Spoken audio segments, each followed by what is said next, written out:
Friends my name is વંશ. હું MAT શાળા તરફથી તમારી સમક્ષ સ્માર્ટ પાર્કિંગ નામનો પ્રોજેક્ટ લઈને આવી રહ્યો છું. આજે આપણે જોઈ રહ્યા છે કે વધતી જતી વસ્તીના કારણે વાહનોનું પ્રમાણ પણ ખૂબ વધે છે.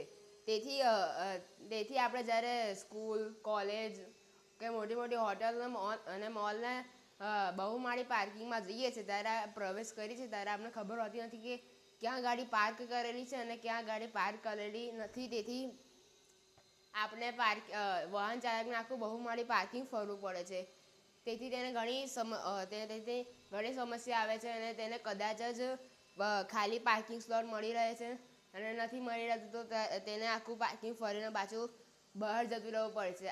આ સમસ્યાથી સમયનો ખૂબ જ વ્યય થાય છે અને પેટ્રોલ, ડીઝલ જેવા ઈંધણનો પણ બગાડ થાય છે અને કાર્બન ડાયોક્સાઇડ અને કાર્બન મોનોક્સાઇડ જેવા ઝેરી વાયુ ઉત્પન્ન થાય છે. તેથી પ્રદૂષણ વધે છે અને ગ્લોબલ વોર્મિંગ વધે છે અને બીમારીઓ પણ વધે છે. તેથી અમે આ સ્માર્ટ પાર્કિંગ નામનો પ્રોજેક્ટ લઈને આવ્યા છે. જેવી રીતે આ વાહન જ્યારે એન્ટર કરશે ત્યારે તેને અહીંયા સામે ડિસ્પ્લે પરથી જોઈને ખબર પડી જશે કે કયો પાર્કિંગ સ્લોટ ખાલી છે અને કયો પાર્કિંગ સ્લોટ ભરેલો છે. જ્યારે હવે એ એન્ટર થશે ત્યારે જે ખાલી સ્લોટ હશે ત્યાં જઈને ગાડી પાર્ક કરી દેશે એટલે જેનો ફીલ આવી જશે. એટલે ફીલ લખાઈને આવી છે એટલે તેનો મતલબ છે ગાડી ત્યાં પાર્ક થઈ ગઈ.